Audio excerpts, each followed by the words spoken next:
지난 본문을 통해서 이 예루살렘의 심판을 선포하신 하나님은요, 다음 해에 이 에스겔을 환상 가운데로 부르셔서 지도자들의 심각한 타락과 이제 우상 숭배의 실상을 하나님이 이제 보여주고 계십니다.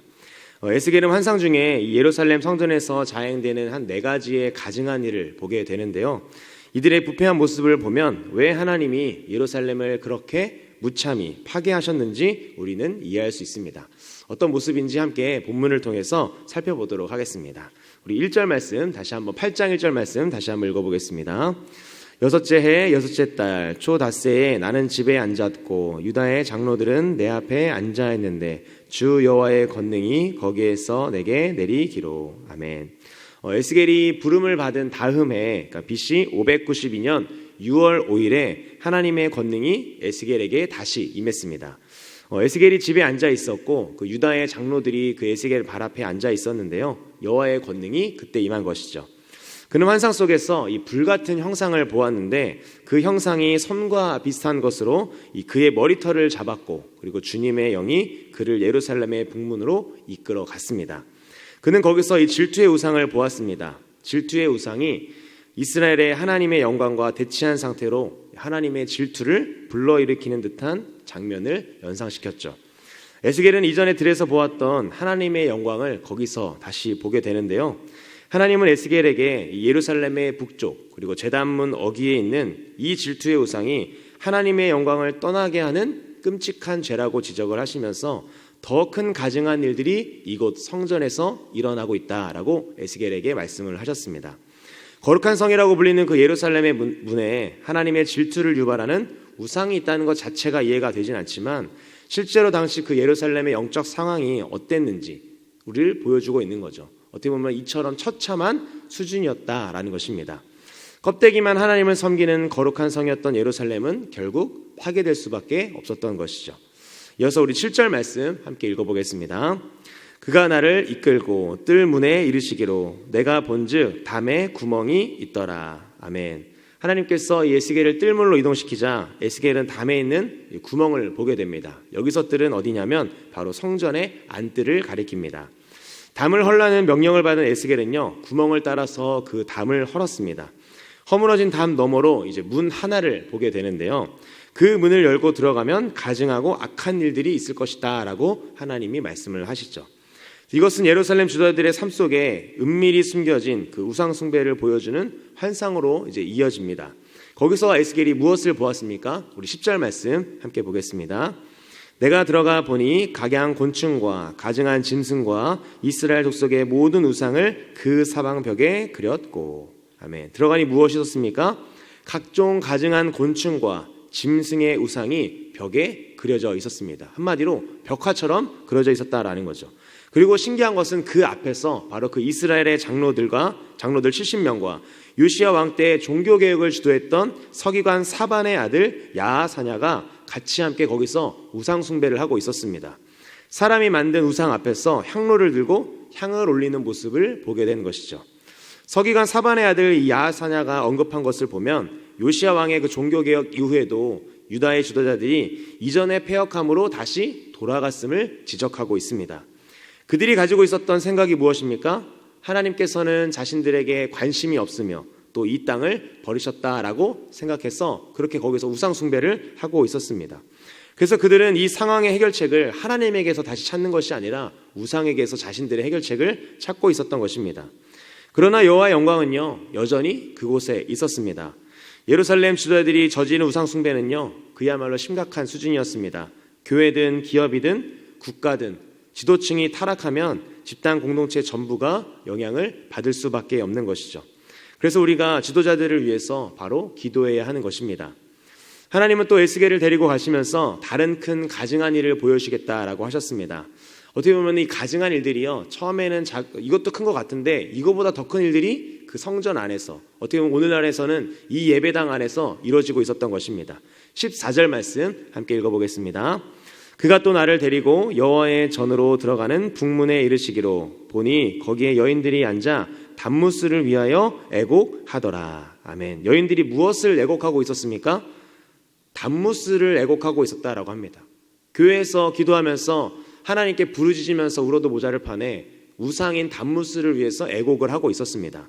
여기서 말하는 담무스는요, 이 아카디아의 고대신으로 이 초장의 신이며 건기의 이 태양신 샤마슈에 의해서 죽어서 지하로 내려갔다가 우기가 되면 다시 살아난다는 그런 신입니다. 바알신처럼 이 풍요와 비를 관장하는 신으로서 유다 백성들이 풍요를 구하기 위해서 이 담무스를 위해 애곡한 것이죠.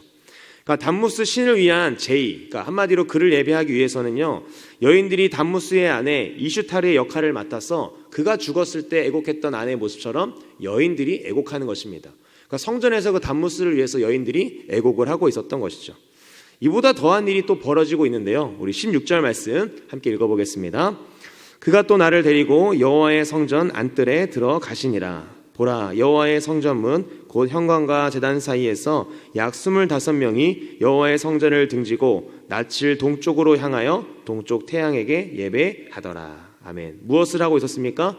성전의 안뜰, 그러니까 성전의 현관과 그리고 그 제단 사이에서 25명의 사람들이 성전을 등지고 동쪽에 있는 태양신에게 절하고 있었습니다.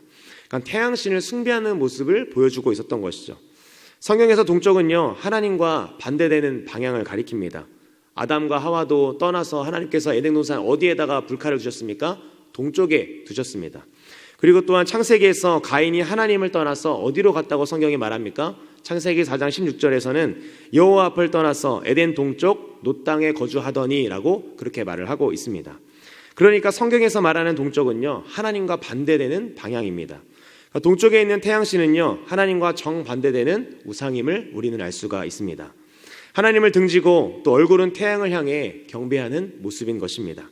성전에서 있을 수 없는 어처구니 없는 일들이 벌어지고 있는 것이죠. 에스겔이 목격한 이 가증한 행위는요, 점점 더 악한 행위로 진행되고 발전되는 것을 우리는 볼 수가 있습니다.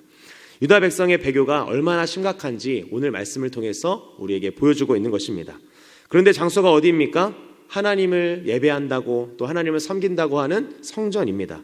그래서 더 충격적입니다. 어디 마을에서 장터에서 하는 것이 아니라 하나님을 예배한다고 하는 그 성전에서 이런 가증한 일들이 이루어지고 있었기 때문입니다.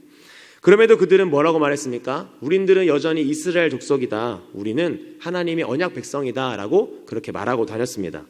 그러나 하나님은 이 거룩한 성 예루살렘과 성전에서 이 우상 숭배가 이루어지고 있는 그 현실을 보여주시면서 그들을 긍휼히 여기지 않겠다, 그들의 말을 더 이상 듣지 않겠다라고 선언을 하셨습니다. 여러분, 우리가 영적으로 깨어있지 않으면 우리의 삶에도 이런 우상 숭배가 깃들어질 것입니다. 어디에서 말입니까? 주님을 예배한다고 하는 이 예배당에서 말입니다. 예배의 자리인 또한 삶의 자리에서도 우리 안에 우상들이 거할 수도 있을지 모릅니다.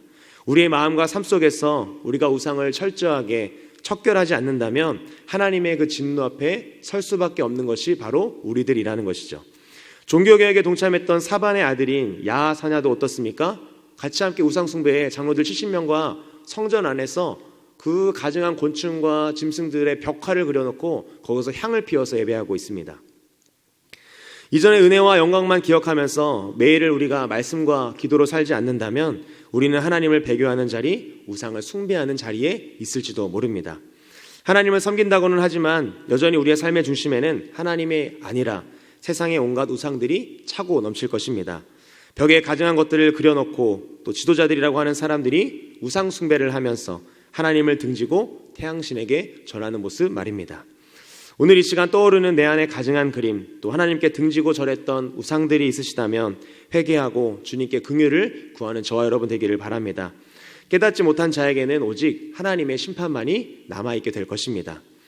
말씀을 맺겠습니다.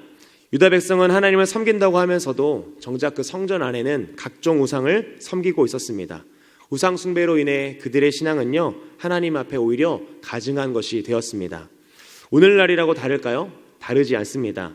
하나님을 예배한다고 또 하나님을 섬긴다고 하지만 여전히 우리가 예배를 드리고 찬양을 드리고 사역을 하면서도 하나님을 주인으로 삼지 않는다면 우리 안에 여전히 우상을 섬기고 있는 것입니다.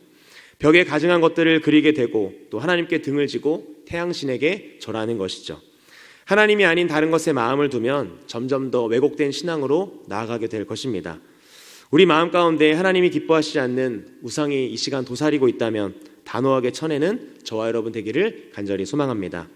하나님께 등을 지고 태양신을 바라보는 것이 아니라 오직 하나님께 우리의 얼굴을 향하고 두 손을 들어 주님께 기도하는 저와 여러분 되기를 간절히 소망합니다. 오늘 이 시간 함께 기도하며 나아가겠습니다. 하나님 감사합니다. 오늘 우리를 말씀과 기도의 자리로 불러주시고 또 하나님께 예배드릴 수 있는 은혜를 허락하여 주심에 감사합니다. 에스겔에게 보여주신 그 환상을 통해 우리의 삶도 돌아보게 하시니 감사합니다. 하나님을 예배한다고 하는 그 성전에서 벌어지는 가증한 일들을 통해 우리도 그렇게 살고 있지는 않는지 돌아봅니다.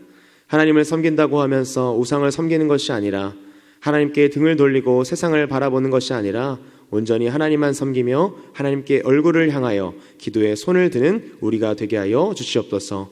우상이라 깨닫게 하시는 것들이 있다면 단호히 쳐내게 하여 주시고 우리의 영혼의 성전 가운데 하나님만 남기는 광연의 성도들이 될 수 있도록 은혜를 더하여 주시옵소서.